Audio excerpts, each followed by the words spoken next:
Hello, kumusta na po kayo mga magulang, mga kapatid, mga kaibigan? Sana po ay nasa mabuti kayong kalagayan sa proteksyon ng ating Panginoon. Ang pag-aaralan po natin ngayon ay patungkol po sa COVID-19. Ano po ang pananaw ng Diyos ayon sa Biblia at ano po ang mga dapat nating gampanan. Ang title po ng ating pag-aaralan ngayon ay Overcoming Fear. Anti-COVID Fear. Yan po ang ating pag-aaralan ngayong araw na ito at susubukan po ng inyong lingkod na i-explain sa inyo ang mga bagay-bagay patungkol po sa salita ng Diyos, patungkol po sa problema ng buong mundo, ang pandemic na siyang pinanggagalingan ng ating mga problema, mga takot sa buhay, kahirapan sa buhay. Kaya tayo po ay humanda na mag-aral po sa mga salita ng Panginoon. Handa na po ba kayo? Amen. Ang panahon natin ngayon ay isang matinding, sabi nga po sa English, is troublesome, no? At bilang mamamayan ay meron po tayong responsibilidad sa ating gobyerno para sundin ang kanilang mga patakaran. At meron din pong tayong responsibilidad sa ating mga doktor na sila po ay paniwalaan sa kanilang mga pag-aaral, irespeto ang kanilang mga desisyon patungkol po sa ating mga kalusugan. At ang pag-aaralan natin ngayon ay yung responsibilidad natin bilang nilikha ng Diyos sa ating pakikipagrelasyon sa Kanya, yung responsibilidad natin sa Diyos. Na sa mga panahong ito ay mas mainam po or pinakamainam na tayo po ay dumulog sa ating Panginoon. Ano po? At napakaganda na tayo po ay mag-aaral sa kanyang mga salita para makahanap po tayo ng tamang guidance kung ano po ang ating gagawin, ano po ang ating mga iisipin, dahil hindi natin mapagkakaila mga kapatid na ang mga tao ay natatakot, no? Minsan kasali tayo doon. Ako rin noon dati. Pero dahil sa awa ng Panginoon, inaaral ko kung ano talaga at na-overcome ko po ang mga takot na dulot ng pandemic. Unang-una po na ating babasahin doon sa Psalms chapter 103 verse 19. Sabi niya doon, "The Lord has established His throne in heaven, and His kingdom rules over all." No? Ang Diyos ay sovereign, no? Siya pa rin ang pinakamakapangyarihan sa lahat. Yan ang tatandaan mo, kapatid. Yan ang ating pag-aaralan ngayon. At yung supporting verse niya ay makikita po doon sa Psalms chapter 139 verse 2 to 12. Sabi niya po dito, "You know when I sit down and I rise, you perceive my thoughts from afar. You discern my going out and my lying down. You are familiar with all my ways. Before a word is on my tongue, you know it completely, O Lord. You hem me in behind, and before you have laid your hand upon me. Such knowledge is too wonderful for me, too lofty for me to attain. Where can I go from your spirit? Where can I flee from your presence? If I go up to the heavens, you are there. If I make my bed in the depths, you are there. If I rise on the wings of the dawn, if I settle on the far side of the sea, even there your hand will guide me. Your right hand will hold me fast. If I say, surely the darkness will hide me, and the light become night around me, even the darkness will not be dark to you. The night will shine like the day, for darkness is as light to you." No? Alam ng Diyos ang nakalipas, alam ng Diyos ang pangkaraniwang sitwasyon natin, at alam niya ang susunod na mangyayari sa ating buhay. Ito pong pandemic po ay alam ng Diyos at pinayagan niya ito na mangyari sa atin, sa buong mundo, at alam din niya kung gaano ito katagal at kung kailan ito matatapos. Yan ang alam ng Diyos. Ano po? So, ano po, ang question po nito ay ano po ang response natin bilang mananampalataya o bilang tao na create ng Diyos na namumuhay dito sa mundo na mayroong pandemic, no? Na alam natin na itong time na ito, gusto kong sabihin sa iyo kapatid na hindi ito panahon ng takot. Ito po ay panahon ng tapang, yung tapang na nanggagaling sa salita ng Diyos. Amen po ba? Yung tapang na mayroong wisdom, yung tapang po na mayroong pagtitiwala sa Diyos, at yung tapang po na ang Diyos ang nakakaalam ng lahat at Diyos pa rin ang may kontrol ng lahat. Salamat sa ating Panginoon. At ang laban na ito ay ating mapagtatagumpayan sa pamamagitan po ng ating Panginoon. At ang great encouragement nito, sabi niya doon sa Psalms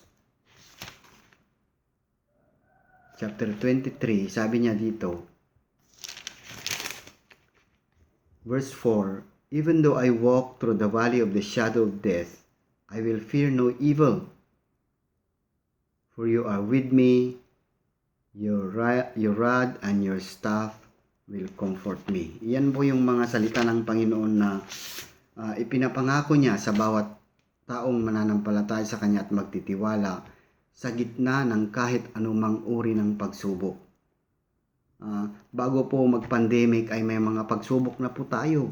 Hindi lang po pandemic ang pagsubok natin, pero salamat sa Panginoon na tayo po ay nakalalagpas sa mga yon. Kaya hindi lang po pandemic ang ikinakatakot natin, pero hindi lang yan ang problema natin. Ang totoo lang marami tayong mga problema bago ito. Problema natin yung mga anak natin, yung mga financial needs natin, yung mga may sakit na bago man mag-pandemic. Pero kung titingnan nyo po ay nung nag-pandemic, halos yung mga problema na yon ay nakalimutan natin at nakafocus na tayo sa takot ng pandemic. Ano po? Na ang gawa ng kaaway ay lagi na lang tayong tinatakot. Kasi pag natakot ang isang tao, hindi na siya makagalaw, hindi na siya makapag-isip ng maayos, at tuwang-tuwa po doon si Satanas. Pero hindi po natutuwa ang Diyos doon. Kaya kailangan po nating mag-aral ng kanyang mga salita. Ito pa po yung pangako ng Diyos. Isaiah 41 verse 10, so do not fear, for I am with you. Do not be dismayed, for I am your God. No? I will uphold you with my righteous right hand. Huwag kang matakot. Huwag kang madi-discourage. Do not be dismayed. Huwag natin sasisihin ang ating Panginoon sa sitwasyon natin. No? Do not be dismayed. At dahil ako ang iyong Diyos, sabi ng Panginoon, huwag kang madi-discourage sa akin, sabi ng ating Panginoon. Dahil ako ang iyong Diyos na nakakaalam ng lahat. Dahil sa panahon ng ganitong pagsubok, kung ito ay pinapayagan naman ng Diyos, tatandaan mo kapatid at alalahanin mo na ang Diyos ay ikaw ay nasa kanyang mga kamay at mayroon siyang pangako na i-uphold tayo sa kanyang makatuwirang mga kamay. Napakasarap po ng pangakong ito ng ating Panginoon. Ano po? Na kailangan nating panindigan ang mga ganitong karapatan natin bilang tao, bilang anak ng Diyos. Ano po? At ini-encourage po tayo ng Diyos na kung mayroon tayong mga practical ways to live, na kailangan magsuot ng mask, kailangan isuot ang mga protective gears, yun yung mga obligasyon natin sa ating mga doktor, sa mga payo ng ating mga doktor. Pero mayroon pang mas mataas na level ng ating buhay, sa spiritual na level ng ating buhay na kinakausap tayo ng ating Panginoon sa pamamagitan po ng Bible. 2 Corinthians chapter 5 verse 7, sabi po niya dito, we live by faith, not by sight. No po? Na tayo po bilang anak ng Diyos, bilang mananampalataya sa Diyos, tayo po ay nabubuhay. Hindi lamang ayon sa mga practical ways of this world, kundi nabubuhay tayo sa pamamagitan ng panampalataya sa spiritual na level ng ating buhay. Doon tayo mas accurately na nananalo against COVID-19. Nananalo tayo sa level ng spiritual. Ano po? Kaya ko po itinuturo ito dahil kung minsan kasi ay umaasa na lang tayo sa mga practical ways na wala namang pong masama doon. Ano po? Na nasa defensive na lang tayo, at kapag inaatake tayo ng kaaway ay nasa defensive stand na lang tayo. Gusto ng Panginoon na tumaas po tayo ang level natin. Dapat pumunta po tayo doon sa lugar na kung saan tayo po ang offensive against Satan. Ano po? Yan po ay magagawa lang natin sa pamamagitan ng pananampalataya kay Kristo. Ayaw po ng Diyos na tayo ay laging talunan o lagi na lang inaapi ng kaaway at lagi na lang tayong nagdidepensa. Kailangan po nating ilaban ang ating mga stand sa ating espiritualidad. At yan po ay nagagawa lamang sa pamamagitan po ng pananampalataya kay Kristo. Yan po ang gusto kong sabihin sa iyo, kapatid, na ang mga teachings na ito, lahat po ng binasa natin na teachings, mga verses ngayon, ay gusto kong idiretsa sa iyo, kaibigan, magulang, kapatid, na ang mga anak lang naman niya, sa kanyang mga anak lamang niya ito sinasabi. Hindi niya ito ipinapangako sa mga taong hindi nanampalataya sa Diyos. John chapter 1 verse 12. Sabi niya dito,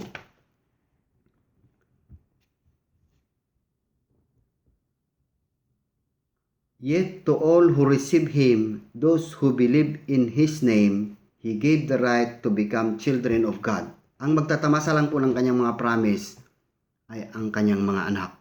Ano po? Kapag tayo po ay nanampalataya kay Kristo, isinuko ang ating buhay at sinusunod natin siya, doon po lamang natin matatamasa ang mga pangako ng ating Panginoon.